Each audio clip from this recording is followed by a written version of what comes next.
Mga kababayan, handa na ba kayong sumama sa isang gabi na puno ng hiwaga at pangamba dito sa Tondo, Maynila? Sa kwentong ito, susundan natin ang yapak ng 4 na magkakaibigan na aksidenteng natagpuan ang isang makulay na tolda sa Luneta Park, isang lugar na sikat sa mga kwentong kababalaghan. Huwag bibitaw dahil sa bawat tindak ng musika at liwanag ng buwan, may nakatagong misteryo na magpapabilis ng inyong pulso. Tara na at alamin natin kung ano ang lihim na bumabalot sa toldang ito. At bakit ang mga sumayaw sa ilalim ng kanyang ilaw ay hindi na muling nakita pa. Sa isang sulok ng Tondo, Maynila, sa isang hindi ganong pansining kainan, nagtipon sina Alex, Bea at Carlo. Nakapaligid sila sa isang lumang lamesa. Ang ilaw ay kumikislap-kislap, nagbibigay ng dramatikong epekto sa kanilang mga anino na sumasabay sa marahang ihip ng hangin. Ang paligid ay tahimik, ngunit ang tensyon sa kanilang mukha ay hindi maitatago. Si Alex, na ang mukha'y bakas ang pagkabalisa, ay tila bumabalik sa isang bangungot na hindi niya makalimutan. Alam niyo ba, panimula niya, ang kanyang mga kamay ay bahagyang nanginginig habang hinahaplos ang baso ng tubig. Noong undas may nagtayo ng malaking tolda sa Luneta. Kulay pula, asul at dilaw ang palamuti.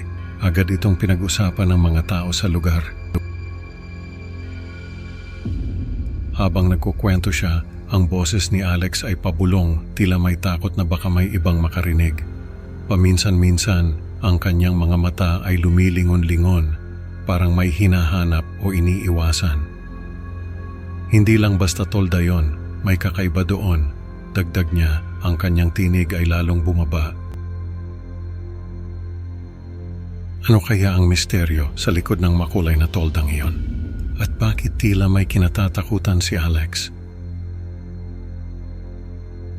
Sa isang magandang hapon, sa loob ng isang modernong opisina sa Makati, abala si Alex sa pag-coding sa kanyang computer nang biglang tumunog ang kanyang cellphone. Isang mensahe mula kay Bea, ang kilalang digital artist sa kanilang lugar, ang lumitaw sa screen. Uy Alex, nakita mo na ba yung tolda sa Luneta? Tara, check natin mamaya. Ang sabi ng mensahe na puno ng mga nakakaintrigang emoji. Nagkita-kita sina Alex, Bea, Carlo at Jenna sa isang sikat na kapehan malapit sa park. Bawat isa sa kanila ay may daladalang mga gamit para sa kanilang gabi ng pakikipagsapalaran. Si Carlo may kamera na nakasabit sa leeg.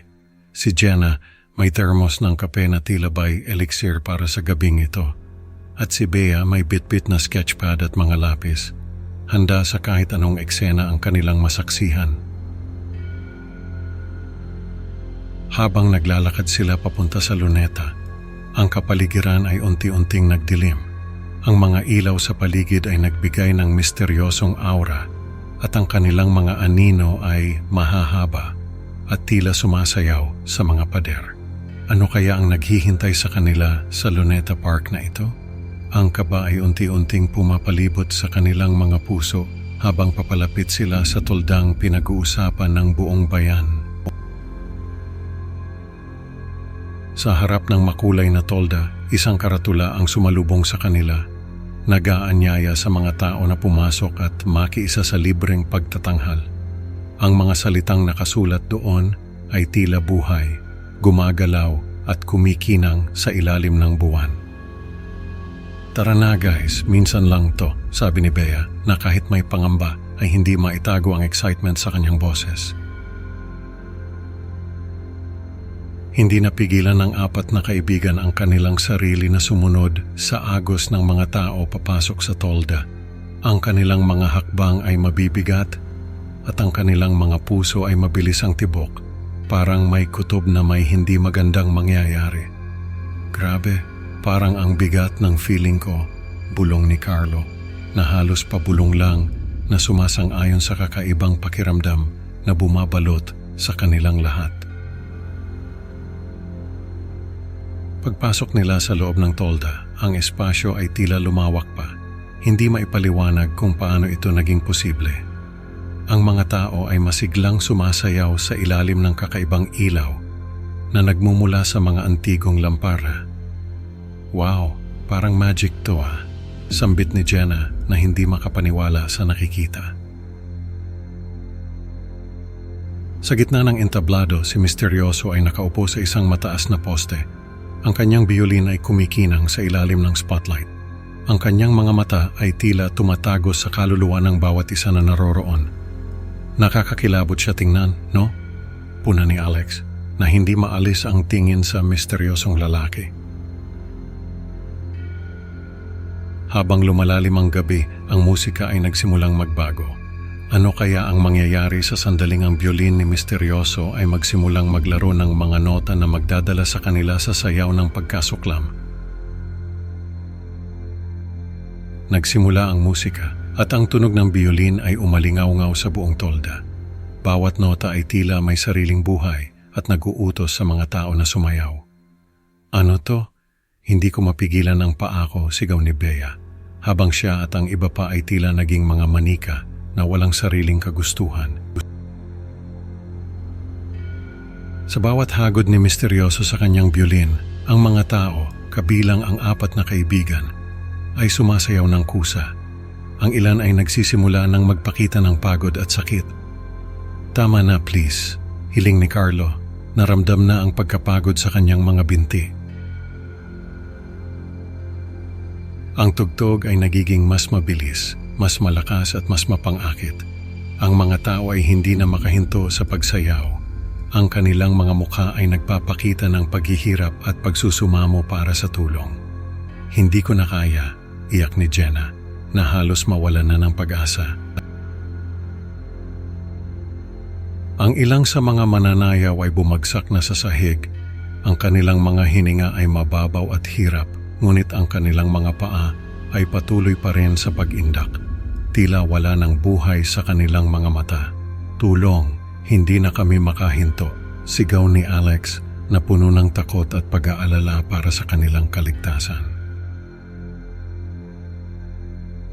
Ang sayaw ng pagkasuklam ay hindi pa tapos.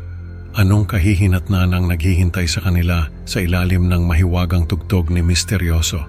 Ang kasunod na mga pangyayari ay magdadala sa kanila sa huling yugto ng kabaliwan na hindi nila inaasahan.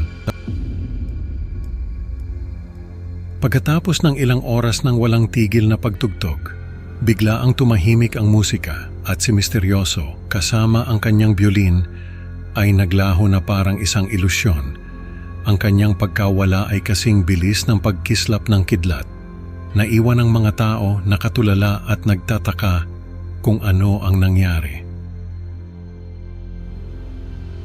Ang ilang tao kasama si Mark na kilala sa pagiging masipag at matalino sa kanilang eskwelahan ay patuloy pa rin sa pagsayaw at pagngiti kahit na wala na ang musika at sila'y unti-unting nawala sa paningin ng iba parang mga multo na nilamon ng dilim. Nakakapangilabot ang kanilang mga ngiti na para bang hindi na sila ang dati.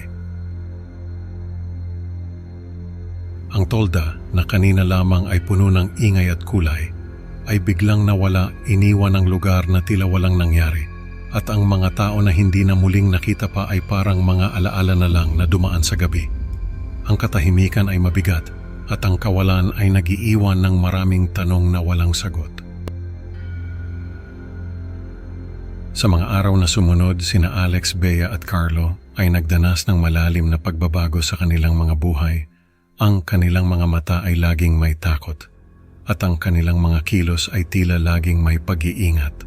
Parang may dala-dala silang mabigat na pasanin na hindi nila mabitiwan. Si Carlo na ngayon ay gumagamit ng saklay dahil sa pagkawala ng isa niyang paa ay madalas na makikitang nagmumuni-muni sa tabi ng bintana. Ang kanyang mga mata ay malalim at tila may hinahanap sa kalayuan. Ang kanyang puso ay puno ng pangungulila sa buhay na kanyang naiwan. Si Jenna na dati-rati ay puno ng sigla at tawa ay ngayon ay madalas na nakaupo sa isang madilim na sulok ng bar na kanyang pinagtatrabahuhan. Ang kanyang mga kamay ay mahigpit na nakahawak sa isang bote ng alak at ang kanyang mga mata ay tila walang laman. nawala na ang liwanag sa kanyang buhay at ang kanyang tawa ay naging isang malungkot na alaala. Si Bea matapos lisanin ng Maynila ay bumalik makalipas ang ilang buwan. Ang kanyang mga likha ay hindi na kasing kulay ng dati at ang kanyang mga gawa ay puno ng madidilim na imahe at simbolismo. Ang kanyang pagbabalik ay hindi lamang pisikal, kundi isang pagharap sa mga multo ng kanyang nakaraan. Si Alex, sa kabila ng patuloy na pagtatrabaho sa lungsod, ay paminsan-minsang napapatigil at napapalingon sa kanyang paligid, tila may naririnig na hindi maipaliwanag na musika, at ang kanyang mga kamay ay kusang napapahawak sa kanyang mga tenga na parang may tinatangkang hindi marinig. At sa bawat sandaling iyon, ang takot ay muling bumabalik na parang hindi siya pinalaya ni misteryoso. Ano nga ba ang misteryo sa likod ng mga pangyayaring ito? At hanggang kailan dadalhin ng mga nakaligtas ang bigat ng gabing iyon? Ang kanilang mga kwento ay hindi pa tapos at ang dilim ay laging nag-aabang sa susunod na kabanata ng kanilang buhay.